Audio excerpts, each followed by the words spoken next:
Hello everyone, welcome to story time.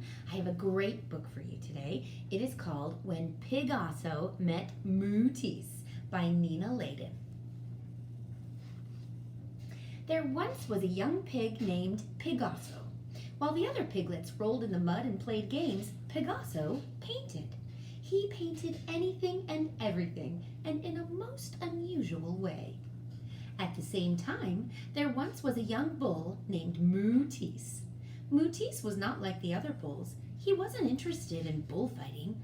Mootisse was happy only when he painted pictures, and he painted big, bold, bright pictures.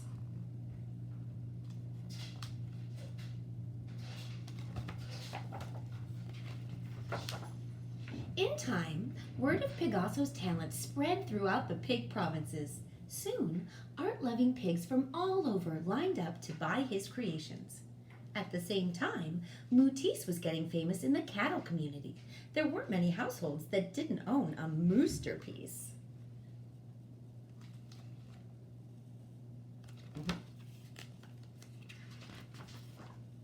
Pigasso and Mootisse were becoming art superstars, but this came with a price. Everybody wanted to see them. Art buyers, art sellers, art students, art historians, art groupies. It was an art attack. One day, Pigasso got fed up and said, "I'm tired of this noisy pig pen." At the same time, Mootisse declared, "I'm sick of this crowded cow town." Needing a change, they both decided to look for a peaceful place where they could paint without distractions.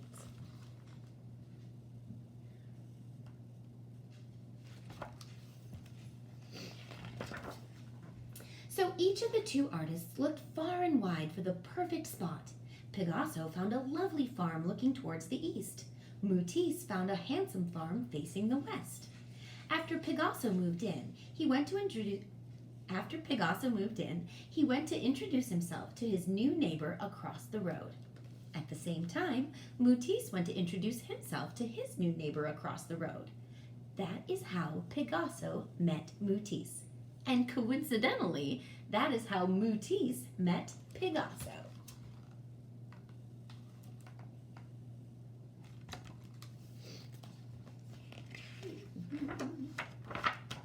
At first, Pigasso and Mootisse were friendly and welcomed each other as neighbors, but soon things began to change.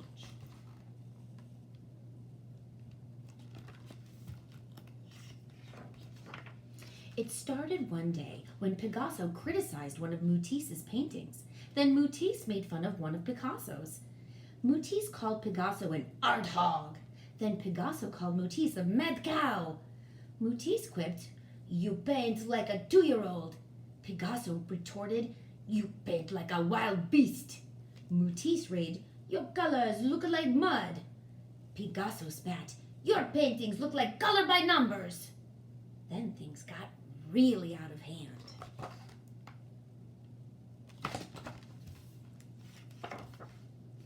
It was a modern art mess. Pigasso stormed off into his house. "That Mootisse doesn't like my art," he huffed. "Well, I'll show him." And Mootisse bullied his way into his house. "I'll give that Picasso something he can really criticize," he snorted. Then a full-scale feud erupted, but it was a most unusual battle. Armed with ladders and buckets of paint, Mootisse launched the first attack.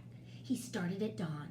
By the end of the evening, he had succeeded in transforming the outside of his house into a monster-sized moosterpiece.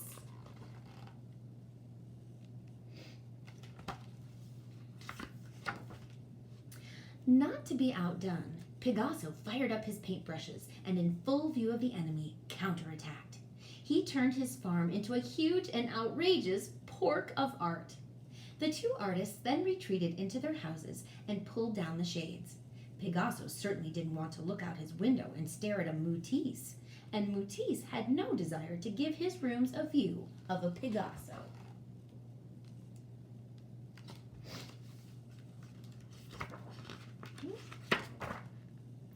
This presented a problem, and there seemed to be only one solution.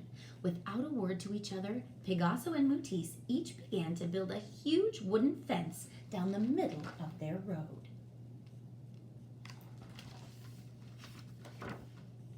At first, Pigasso and Mootisse seemed satisfied. Both artists went back to painting by themselves. But after a while, Pigasso was surprised to find that he missed that bull-headed Mootisse. At the same time, Mootisse found his studio empty without the presence of pig-headed Pigasso. Pigasso pondered. That Mootisse isn't such a bad artist. He has some interesting ideas. Mootisse moaned. That Pigasso may not paint like me, but he knows what he's doing.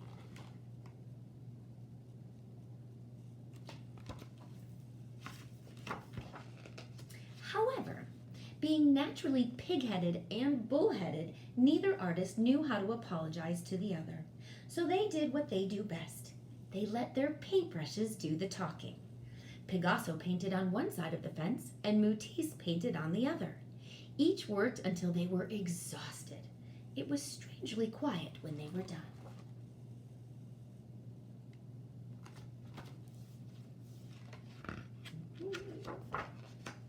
Then, curious to see what Mootisse had been doing, Pigasso sprinted around to the other side. At the same time, Mootisse galloped over to Pigasso's side. The silence was broken as the two artists began laughing at their amazing work of art.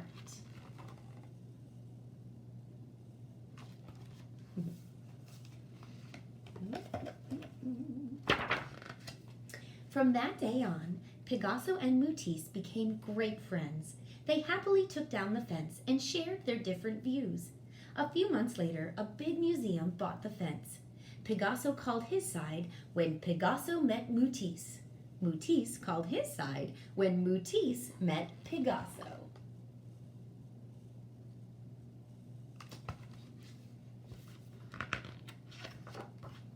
The critics called it incredible.